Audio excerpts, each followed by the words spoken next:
Hi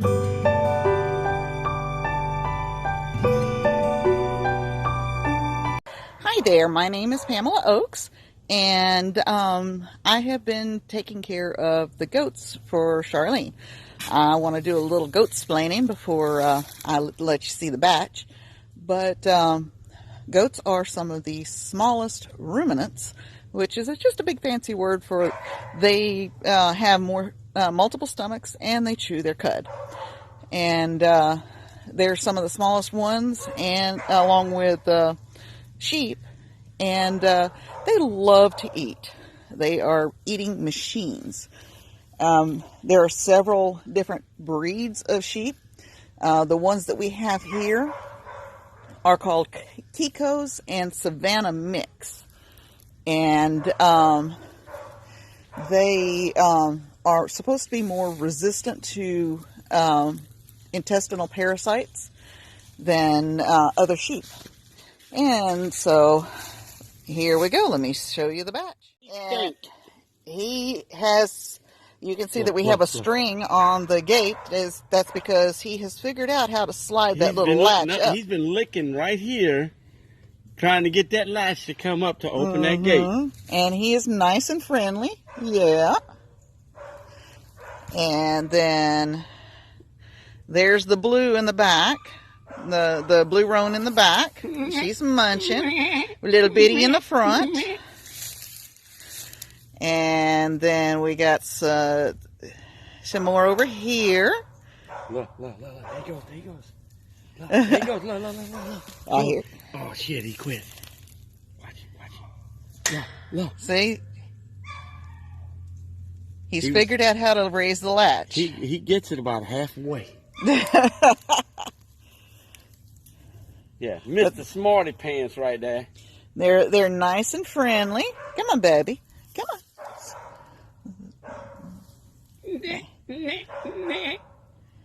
And fat. So they have been eating very, very well. How many of them are pregnant? Yeah. That one's got a little speckle on her yet? ears. She's pretty.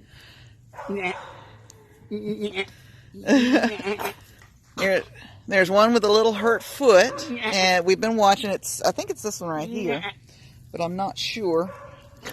They're not moving too much right now. They're just kind of checking us out. Well, no, you stopped this little licking. These are 6 girls and 1 boy. And that's the boy right there. Very, very friendly, very curious. They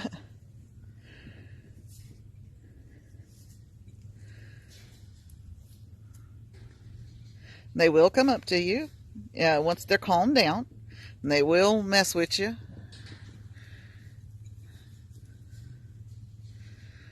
But everybody is doing great. We are due to ship them to the farm. Let them know that WD-40 takes those stickers off of them. You just did. We're filming. But they are due to be transported to Houston. Well, to Sweeney, to the farm, tomorrow.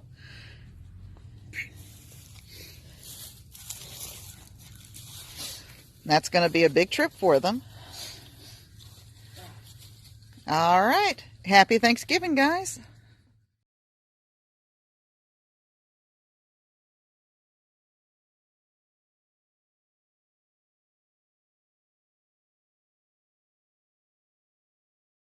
Well, haven't you been out there? No, Oh, been directly. we put a horse fence, and then the back half is barbed wire. So even if these little turds would have got out, they weren't going nowhere. Things to look at a hell of a lot better than Oh, yeah. But no, you just, once in a while, y'all just catch them and just trim them when they grow out just a little bit so you can get some good. It should look like this one. You get all that crust out. It's just like cleaning a hoof on a horse. You just clean it out. Actually, in the horse section in Tractor Supply, there's a little tool that's specifically for cleaning hooves out. And that All right, she can go. All right, so we have got our goat shack put together. It is literally a goat shack, but they seem to like it. They were hanging out here this morning, so we threw it up yesterday after our goats arrived, and then today we came and got their mineral block, and I made a little hay feeder thing out of some lattice there. I'm going to make a little bit bigger one though, but for now it'll do. But this is what we have. We've been pushing hard trying to get ready for our goats, and so all week we've been killing ourselves trying to get our fence done. So as you can see over here, our fence is officially up for the paddock area. So this is timeless fencing. It is plastic, or PVC I guess, T-post essentially. And you have to thread through the holes, although you can still use little T-post clamps for it. But the threading, I gotta be honest, it did cause us some problems whenever the kids messed up what holes they were supposed to thread it through. And of course you don't want your wire kinking up on you, and it was not as easy as it looked. I'll just say that. It was quite a bit of frustration. So we put one of our big corners in. I think I filmed that the other day, down at the main corner. And then we got this paddock area all fenced in. A little concerned because one of our goats escaped yesterday right after they arrived, and we were never able to find her. And so that was a little frustrating. They were kind of able to just step through it. So we've been working on today, just kind of checking everything, making sure there's nowhere that it's shorting that we need to be fixing, and kind of making sure everything's in good shape. So this fencing system comes with a combination of these T-posts where you thread your stuff through the holes, which like I said can be kind of a pain. But then it also comes with these droppers.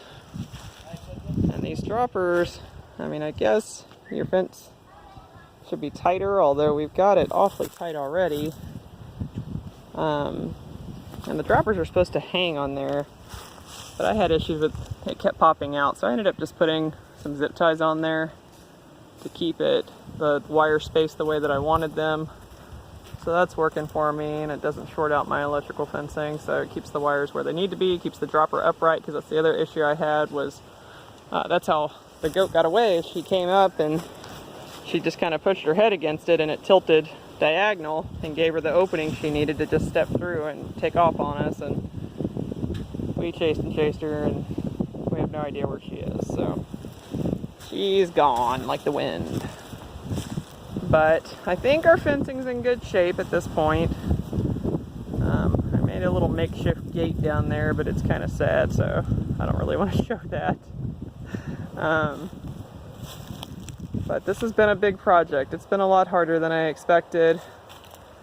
Partly I know because we're kind of doing this as a temporary setup, and so I didn't want to use all my nice big corners for this temporary paddock area. So what I ended up having to do is use trees essentially for my corners with insulators, but then my wire is so tight it was crushing these little insulators on my tree. And so I found these black ones seem to be a lot tougher. So you can see the yellow one there just kind of folded inwards and just crushed from the pressure of the fencing. So we had to reinforce with the black ones. The black ones seem a lot sturdier, but they're not quite as quick and easy to put on. You got to drill a hole and all that and screw them in, but they seem to hold up better to the tension than the yellow does. So, and then we just kind of anchored that to a tree there as it rounded this turn. And then down at the end there, I've got one of my big corners planted, so that's going to be a permanent corner for us. I'll take a stroll down there and show you, although I think I did video it already.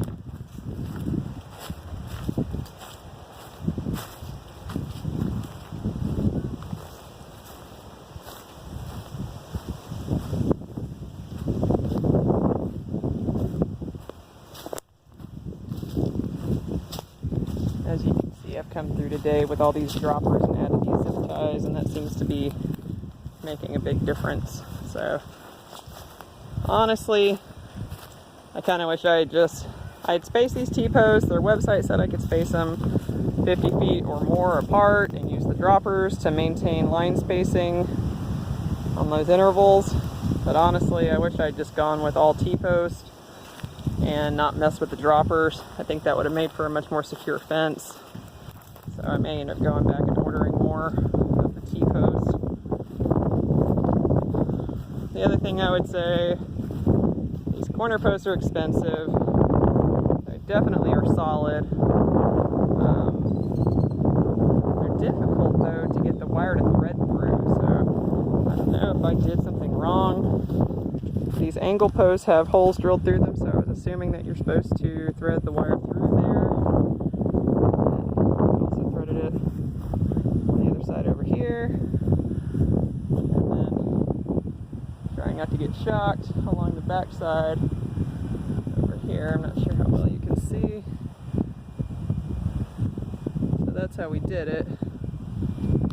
But it's basically a two-person job as you're trying to thread the wire from this side through this angle and then to come through this side. That's definitely labor intensive, more so than I expected making that turn around this. So I'm not sure how difficult that's going to be when we go to fence in the entire property. I'd also say order more wire than you think you need. So I think we're going to have to order more wire. And don't chintz on your corner posts or your end posts. Everybody knows those are the most important. And also, of course, the most expensive. But for now, with our temporary setup here, I think we're in good shape. You can see the post all going down there. We've got some insulators on a tree down there where needed. Our other 6 goats were contained overnight. So I'm happy with that. I ordered a separate charger. I'm going to separate the interior fence netting area from the this outside perimeter fencing, because I'm only getting about 6,000 volts, whereas whenever I just had the interior it was much higher than that. So I'm hoping separating that will give me higher voltage, a good better shock for these goats, so they don't want to mess with this fence anymore. They do seem to want to stay away from it now, so that's good. Still hoping our other goat turns up, but as of now, this is where we're at. It was a really rough week, a lot of labor. Everybody's tired and fried, so we're gonna head out early. I think we've got some rain moving in anyway, so we're gonna take it a little easy today. I'll try to get a video posted so you guys can see what we've been up to. So as you can see, our little baby land bunnies are getting so big, and they're just hopping around and crawling around and walking around. They're just doing so well.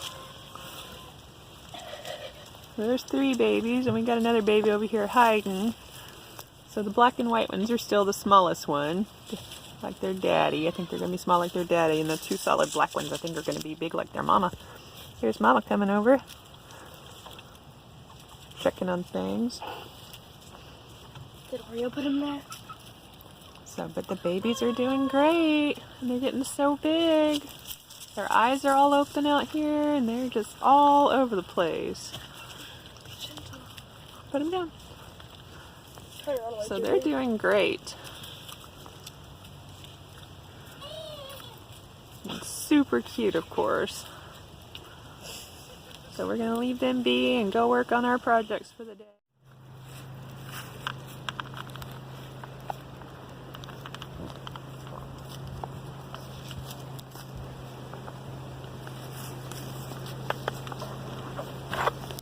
These goats want to be all antisocial and stuff until you bring out a bucket of food.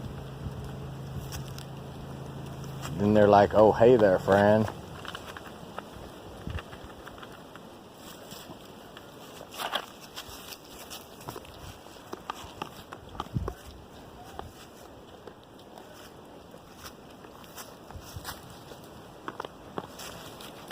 So that Billy right there,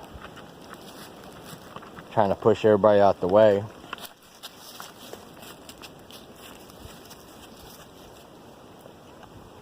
Those three over there, they know they're gonna have to wait their turn. I guess the goat's got a pecking order too. We had a big mama. She'd probably be pushing in on that stuff too. But she took off. I've kind of looked for her, but she's long gone. Look at that Billy trying to push that poor little baby out the way. How rude. So we got 6 goats left. If that dumb old runaway ever comes back, we'll have 7, but I ain't counting on that. Look at that baby. That's a bold baby right there.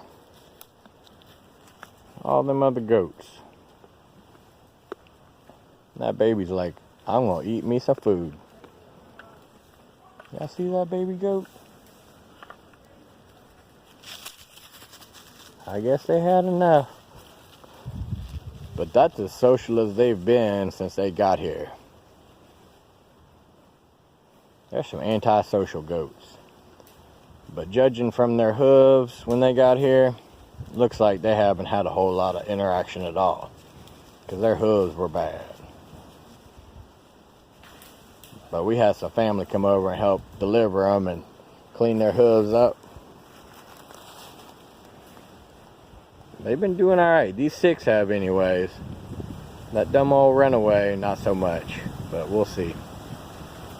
And there they go back into the forest, eating that forest stuff. And that's those free-range chickens over there. One of them got murdered. We walked up, there was a big old red hawk flew off as soon as we drove up. And there was a gut pile and a bunch of feathers on the other side of the bug shack. So he got him a 20-piece chicken McNugget and burned off when we left. So that's what the farm looks like today. We got 6 goats. We're down a chicken. Rabbits look to be doing okay. Baby rabbits look to be doing okay. These guys, I don't trust them. So we're gonna have to keep a close eye on them. But we'll see. That's what the farm looks like today. So you want to know what it looks like when a red hawk gets a hold of a chicken? Boom, there it is. That's what it looks like. That's what's left over. Man, that hawk annihilated that chicken.